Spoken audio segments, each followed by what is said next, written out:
let's get this started. It's going to be kind of a controversial video, which I think a lot of my subjects are, but it's whatever. So we're going to be talking about atheism today and why I'm an atheist. I actually recorded this video. I recorded like 15-20 minutes of it, but it wasn't framed correctly. There's a lot I want to talk about when it comes to my experience with being an atheist, but of course I'll try to make it as short as possible, as well as try to be as informative as possible when it comes to me being an atheist.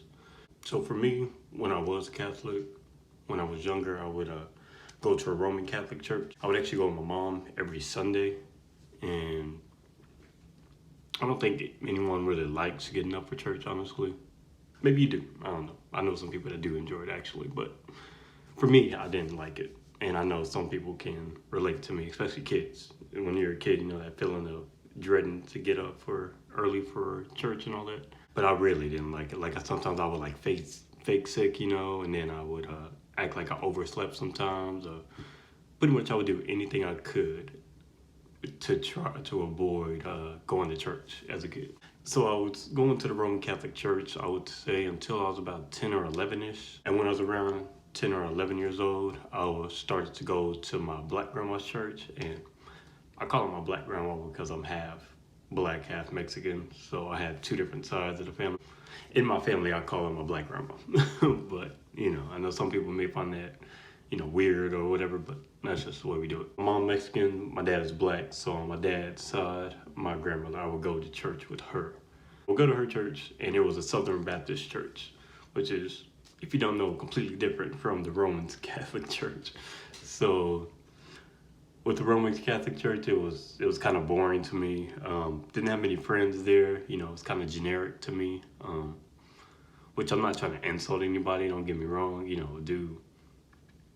know, go to wherever you want, go to wherever you like, of course. In this Southern Baptist church, it was more lively to me. There were more black people there.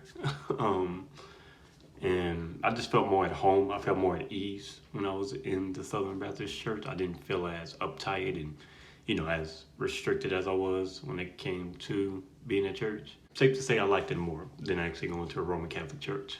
Most of the reasons were because I liked the people more. The people were nicer, it seemed like. They weren't as strict and rigid as Roman Catholic. The music was better, of course. There were a lot more, you know, there was an actual band there and they would play it live and all that. And also another thing that helped me was that I was there with my favorite cousin at the time, and we acted a fool a lot of times, don't get me wrong, we did. A lot of times we weren't paying attention at all, really. So as I started to get older though, I started to go to church less and less, as I think a lot of people do. There was a gap between, you know, maybe a lot of people don't do it, I don't know. But for me, I just stopped going to church a lot. Most of the time I would only go on holidays. So like maybe Easter Sunday I would go. I would also go maybe on Thanksgiving. And then maybe I would go to church on Christmas, you know, just depending on the year or whatever. Some years I wouldn't actually go to church.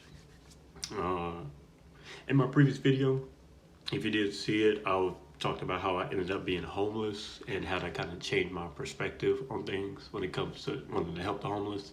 During the time of me being homeless, I was actually trying to become more religious. I was thinking that maybe prayer would help me and all this stuff, and, you know, help me get out of the situation I was in. And, you know, of course I did eventually get out of the situation. Actually, some churches, they actually had a fund for people who were homeless or needing help.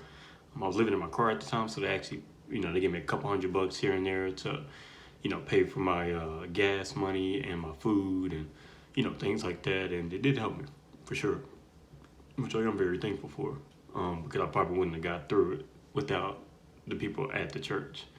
I don't think it helped me, you know, spiritually. Like I didn't feel anything whenever it came to them, you know, to trying to get help from God and all that stuff. So it just it wasn't working out for me. Not saying it's not going to work out for you or anybody else, but for me, it just didn't work out. At the beginning of 2020, I started to tell myself that I was going to start rebuilding myself from the ground up, meaning that I was going to start to, especially in things I believed in. So I challenged myself on things I believed in. You know, I started my mindset on things, the way I interacted with people, just pretty much anything that I would do in life, I just started to rebuild everything. But mostly I started with the things I believed in. So literally I started from scratch as a person. I just started questioning everything. During this time of me reflecting on myself and what I wanted to change, and I started dissecting myself, and I found out a lot of things that I was taught, I didn't really believe in. I found that it was more of my family putting pressures on, and not in my family, just my environment, really. I'm not gonna blame it on my family. It's just environment, whatever environment you are in, you tend to gravitate to the ideas of your environment. So, keep the right people around you, I would say. During that time, I found out a lot of things about myself that I was taught that just weren't right for me. They were wrong for me. One of the things I realized, and one of the things I'm going to touch on, of course, right now, is just the religion part of it. It was just not something that I believed in. I was only doing it because other people were doing it. I was only doing it because I was kind of coerced into it. I wasn't doing it because I really believed in it or anything. I don't believe in the ghost. I don't believe in the afterlife. I don't believe in blessings or prayers or etc. Anything supernatural. Some people, they always would tell me, whenever I would tell them this, they would always tell me that, if you don't believe in anything, you'll fall for everything. And I think that's a flawed argument. I do believe in something though, for people that think that if you don't believe in a religion, you don't believe in anything, that's kind of stupid to even say that. That's a flawed argument. Because of course I believe in something. I just don't believe in a religion. I still believe in morals, values, and intelligence, treating people with respect and all that stuff.